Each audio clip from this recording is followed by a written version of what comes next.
And we are joined now by the #2 finisher in South Carolina, Senator Marco Rubio. Thanks for joining us this morning. And Senator Rubio, we just heard Donald Trump say he's not sure you're eligible to run for president. Your response? Well, this is a pattern. This is a game he plays. He says something that's edgy and outrageous, and then the media flocks and covers that, and then no one else can get any coverage on anything else. And that worked when there were 15 people running for president. It's not going to work anymore. I'm going to spend zero time on his interpretation of the Constitution with regards to eligibility. And I'm going to spend all my time talking about what this campaign should be about. This country faces a very significant and important choice in 2016, and it needs to be made in a serious way. The consequences are extraordinary if we get this election wrong. And Republicans need to nominate someone who's going to unify the party, who's going to grow the party, and who's going to win this election. And that's why I'm asking people to vote for me and to go on my website, marcorubio.com, and sign up and be a part of our effort. One report in the Huffington Post this morning that Mitt Romney may be set to endorse you. Is that true? Have you spoken to him? Do you expect it?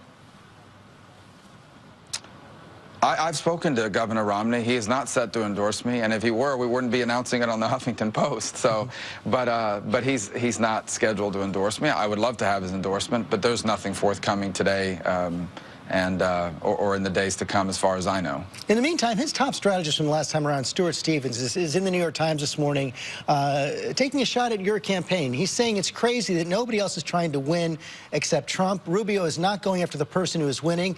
I've never seen a campaign that seems as satisfied not to go after the leader. Is it time to take on Mr. Trump directly? Well, this is not an election like others up to this point. As I said, you know, there's 7, 8 people dividing up 70% of the vote. And so we had a very unusual circumstance. I was being attacked from all sides. I mean, I had one super PAC that spent $40 million going after me. So you can only take on so many people at one time. And this is not about going after Donald Trump. It isn't. I know people want to obsess about that. This election is about who is best capable of uniting the Republican Party. I know that I am. Well, he's the front runner when you have 7 people running and they're dividing up 70% of the vote. We need to remember here, over 70% of Republicans nationally have basically said we're not voting for Donald Trump. And as long as that 70% is being divided up by 5 people, of course he's the front runner. But once that number narrows, we'll have a different election, and we're getting closer to that point. But we have to nominate someone that will bring us together as a party, that will grow it, that can take our message to new people, and more importantly, that can win. Someone that's going to win in November. We cannot lose this election. And I give our party the chance to nominate someone as conservative as anyone in this race. But I am a conservative that can unite us, that can grow this party, and that can ultimately win in November.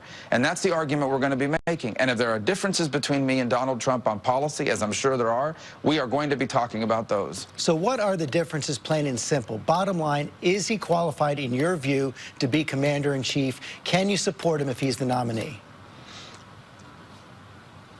Well, I'm going to support the Republican nominee because what the Democrats are offering is so horrific. But I will say this, I don't believe that he has exhibited an understanding of foreign policy, which is the most important job of the commander-in-chief. And to say I'm just going to surround myself with really smart people, you know, that's not enough. Surrounding yourself with smart people alone is not enough. You yourself have to make judgments. You have to understand these things. And here's the deal. On the day he becomes president, or I become president, or anyone becomes president, Vladimir Putin's not going to have a 6-month honeymoon period. The world's not going to wait until you catch up before they start testing you. You better understand these from day one. And the other problem is our next president has to be someone that can bring this country together, some level of unity, not unanimity. We're not going to agree on every issue, but someone that will seek to unite Americans, not pit us against each other. And that's the kind of campaign I tried to run. That's the kind of president I'll be. I'll be a president for all Americans, even those who do not agree with me. And I think that is really important given what we faced the last 7 years and how divisive Barack Obama has been. 3 big contests so far. You've come in 3rd, 5th, and now 2nd in South Carolina. The big question for you is, where do you win? Well, when we get to these winner-take-all states, we have to start winning because they award all their delegates to one person. And if you look at what we're doing now, we are going to be doing a national campaign. I mean, I am in Tennessee today, then I'm going to Arkansas, and then we finish up in Nevada, and tomorrow more of the same. We're competing everywhere. So the way this process works for people that are watching is these states right now are awarding delegates proportionally, but come March 15th, if you win a state, you get all of their delegates. That's when it's really going to start to matter, and we'll be in real good shape for that. And Florida's must win?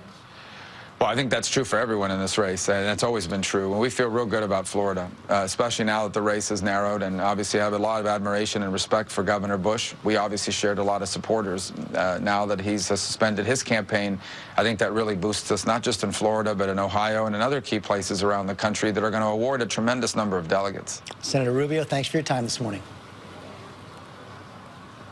Thank you.